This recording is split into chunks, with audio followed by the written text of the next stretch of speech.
तो welcome to my YouTube channel. तो जैसा कि आप देख सकते हैं कि मैंने यहाँ पे क्लास 10th के कुछ इंपॉर्टेंट क्वेश्चंस लिख रखे हैं जो कि क्लास 10th के पॉइंट ऑफ व्यू से काफ़ी इंपॉर्टेंट है।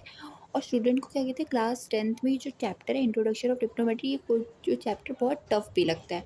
तो टफ है नहीं वैसे तो इतना, बट आप क्या कहते हैं, जो मैंने यहाँ पे जितने भी क्वेश्चंस लिखे, अगर आप इतने क्वेश्चंस लगा लेते अच्छे से।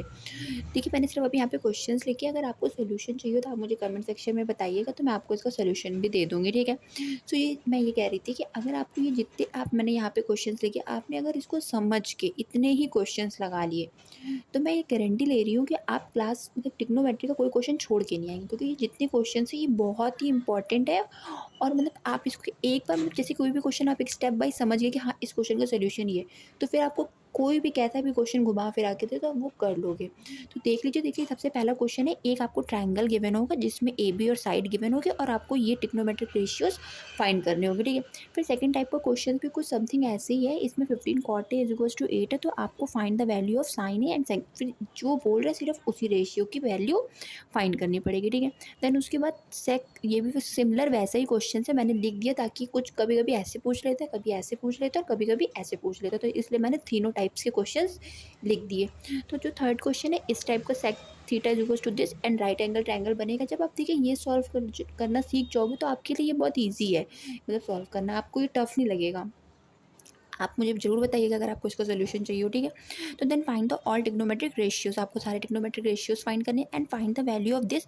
ये आपको एक चार्ट है 8.2 में, क्या कहते हैं, साइन 60 की वैल्यू क्या होती है, साइन 30 की वैल्यू क्या होती है, साइन 0 कॉस 30, मतलब ये एक पूरा एक ट्रिक होती है। इसको मतलब लोग जिनको लर्न करना होता है वो लर्न कर लेते हैं, एंड जिनको मतलब ट्रिक से लर्न करना होता है तो वो ट्रिक से, इसकी ट्रिक भी होती है लर्न करने की। ये जो टिग्नोमेट्रिक रेशियोज है इसकी वैल्यू साइन 60, साइन 30, कॉस 30, तो इसमें आप वैल्यूज पुट करोगे तो आपका आंसर आ जाएगा। फिर वो भी ऐसे कभी कभी ऐसे पूछ लेता, कभी कभी और थोड़ा सा कॉम्प्लिकेट करके इस तरीके से पूछ लेता है, ठीक है। फिर find the value of this, वो भी वही इसी टाइप का सेम क्वेश्चन है। एंड एक ये आपका ये क्वेश्चन है, ये थोड़ा सा अलग है, इसमें थोड़ा आपको मतलब अपनी थोड़ी बुद्धि लगानी पड़ेगी।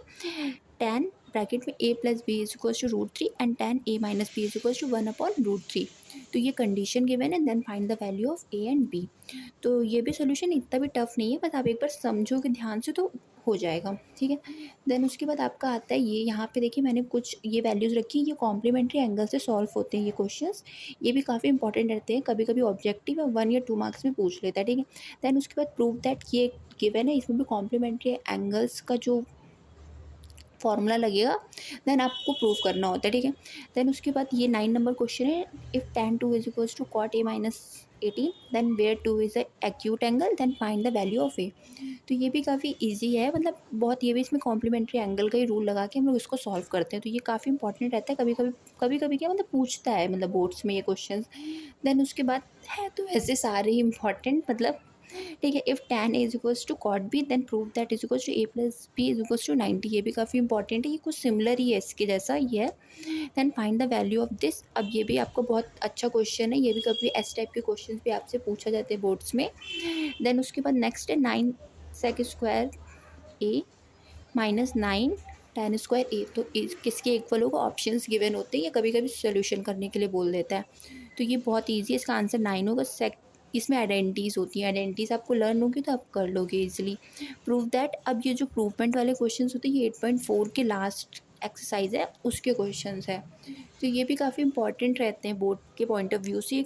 अधिकतर मतलब आपका क्या होता है 5 मार्क्स में ज़्यादातर पूछता है, क्योंकि ये थोड़े से लेंथी होते हैं ना, कुछ कुछ शॉर्ट में भी पूछ लेता है, बट थोड़ा सा इसमें जिसका सोल्यूशन होता है वो थोड़ा सा कैलकुलेटिव तो नहीं बोलूँगी, मतलब रहता है कि मतलब इसमें आपको काफ़ी आइडेंटिटीज़ यूज़ कर करके आपको प्रूव करना होता है, तो मतलब ज़्यादा ही मार्क्स में पूछता है, ठीक है। तो ये मैंने यहाँ पे मैं बोल नहीं रही हूँ, आप देख लीजिए, आप पॉज करके एक बार स्क्रीनशॉट ले लीजिएगा। तो ये क्वेश्चंस है, ये भी आपसे पूछ लेता है बोर्ड्स में, ठीक है। और काफ़ी जो मैंने ये क्वेश्चंस लिखे काफ़ी रिसर्च करके देखे हैं मैंने, जब मैंने सारे मतलब आपके अनसॉल्व पेपर उठाए उससे मैंने देख के देखो, तो ये काफ़ी रिपीटेड क्वेश्चंस है।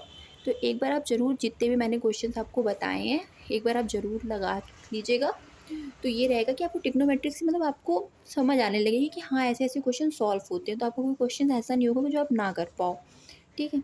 तो चलिए भैया, ऑल द बेस्ट आपके बोर्ड्स के लिए and thank you for watching.